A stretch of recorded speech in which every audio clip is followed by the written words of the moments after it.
So I just got done watching NXT The Great American Bash, and honestly, the show was really good, a lot better than I expected. And that's kind of unfortunate because not a lot of people are actually going to watch this show. Not on a weekend where we have both Saturday night's main event, Evolution, and All In, and hell, even Superman released this weekend, which I went to watch instead of NXT. So this show had a lot going against it, which kinda sucks, but let's talk about the good of the show. And honestly, that's pretty much everything on this show, because I think every segment, every match delivered. Every match was extremely good, extremely high quality, and even the segment for the TNA World Title contract signing, it was really entertaining and something unexpected happened. And I think the best thing of the show for me was the main event, just because purely how unpredictable it was. So it was Fatal Influence, JC Jane and Fallon Henley going up against the team of Jordan Grace and Blake Monroe's official in-ring debut. And simply the result of the match is what makes it so incredibly unpredictable for me, because this whole storyline simply has been very unpredictable. It is Blake Monroe that pins JC Jane, and that makes me question a lot of things. Would they let JC Jane be pinned tonight and then lose her NXT championship tomorrow night? Very possibly. I don't think they care that much about her to make her lose 2 nights in a row, but it does make you think that there is a chance that she can retain. It's usually a trend. On the other side, Masha Slamovich did interfere in this match to run away Jasmine Inks, so it does seem like Masha Slamovich does have her grievances with JC Jane and Fatal Influence, so it would make a lot of sense to continue that feud, and that's just why it's so entertaining, because I have absolutely no idea what's gonna happen with any of this.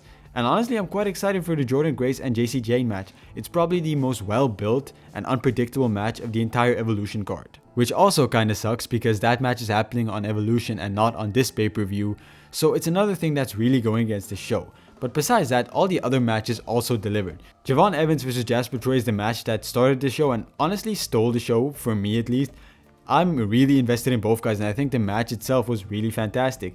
And Jasper Troy, despite how little in-ring experience he has, he's really shown out ever since he debuted on NXT. He doesn't feel out of place, he doesn't feel like he ever needs to be carried, and quite honestly, the fact that he's still a rookie and this good makes me believe they have such a bright future, and I can see why I won the first season of LFG. And another big shocking thing on this card for me was Ethan Page actually retaining the NXT North American Championship. Everything I thought was going to happen with this whole storyline was that Ricky Sainz is going to have to retain that NXT North American Championship. And while he still might, I don't see it happening anymore, and I'm not against Ethan Page holding that belt a lot more.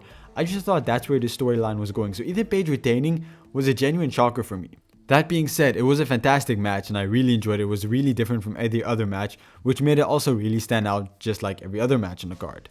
I do wonder what is next for Ricky Sainz though, because naturally you'd think that him as a big babyface, possibly the biggest babyface besides Javon Evans on NXT, would go after Obafemi, but he probably needs to get a victory back or get a major victory before he can go after that.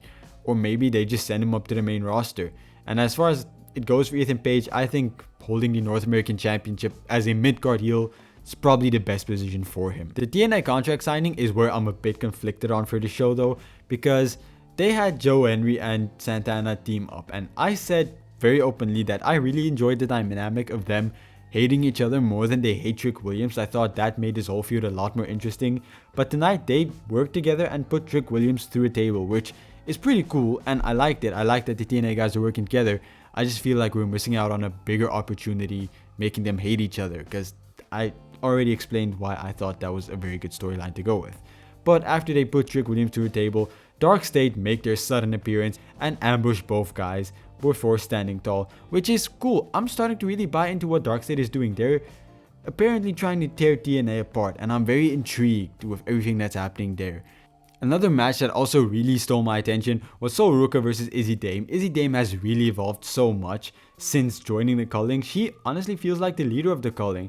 Now unfortunately she lost, but the whole story that was told during this match really impressed me. Now obviously Izzy Dame had Tatum Paxton on the side, Sol Ruka had Zarya, and they played a huge role in this match. A lot of interferences, but I really like how Tatum Paxley is genuinely trying to be friends with Izzy Dame, trying to help her pick up the victory, and it's most likely Izzy Dame just using her. And I feel like there is eventually going to be a really good story to tell there, and I still kind of want Tatum Paxley to join Sol Ruka and Zarya.